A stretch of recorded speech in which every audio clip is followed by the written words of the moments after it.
talk about a concept called desirement.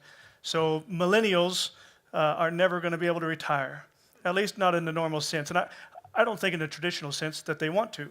Working until 65 or 70, getting to a point where they draw Social Security and, then quit and do what? Wear the same jumpsuit every day and watch Wheel of Fortune doesn't excite a lot of people. But the idea of desirement can. It's what you desire to do. The idea of being able to do what you want to do and have financial freedom and independence is what I'm talking about. And it's not at age 65, it's at an age that you determine.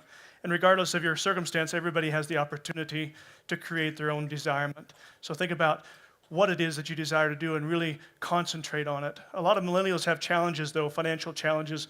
Most millennials have been through one or two of the recessions that we've had, and it's left an impact or an impression upon them. It's changed the way they behave financially. It's caused them to think differently. Baby boomers are getting Social Security. Gen Xers are hoping to get Social Security, and most millennials laugh when we talk about social insecurity, right? Student loan debt, a lot of people have talked about tonight, has a huge impact on how millennials behave. It is a deterrent to starting a company. It's a deterrent towards financial confidence in the things that they want to do, but it doesn't prohibit any one of you from being successful financially. So I'm going to tell you what I'd like you to do. I want you to tell your money where to go instead of wonder where it went. I want you to treat your personal finances like a business and be CFO of you Incorporated. And what I want you to do is figure out through a process of budgeting, which I know most people don't like that term, but how much money you have in excess of what it is that you need to pay your bills with each month.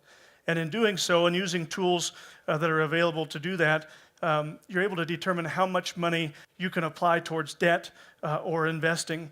And if you're in debt, I want you to get out of debt just as soon as you can. And using a debt snowball method, you list your lowest debt to your largest debt, and you put everything on autopilot and pay only your minimum payments. But in this case, somebody has $200 a month in excess cash flow that they can apply to their smallest debt.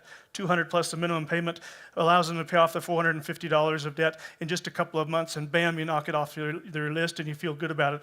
At the end, you're saving $840 a month towards your smallest debt. After you get it paid off, think about how much money you can save. And you need to pay yourself first. Most people don't save enough money. 10% is a rule of thumb, and most people feel like, well, I can't save 10%. Well, save 3%, and then just increase it by 1% per year, and you'll still get there. Millennials have time. We all have time, we just don't know how much. But we want to use time value of money. Double a penny every day for 30 days, $5 million, right? So everybody kind of understands the idea of a mortgage. You borrow $190,000, a 30-year fixed mortgage at 4%, you pay $1,000 a month. If you want to pay it off quicker in 15 years, it's going to cost you $1,400 a month, right? That's the idea of a mortgage.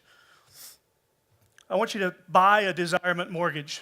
An age 35-year-old making $50,000 that wants to replace 80% of their income at age 65 needs $1.6 million to do it.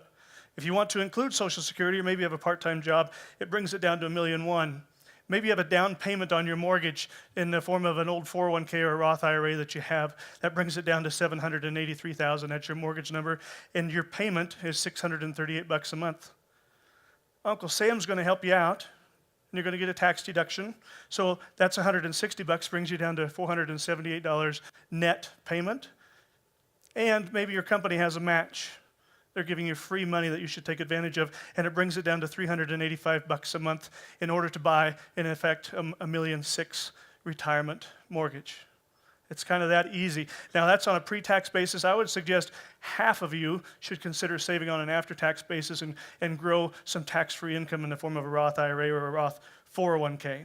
Probably less than 20% of people do. And I would bet you I could count on one hand the number of you who have a will, a power of attorney, the financial documents that you need so that you don't leave a mess behind. So do it. It's mean if you don't, okay? And finally, I think millennials are searching for coaches and mentors.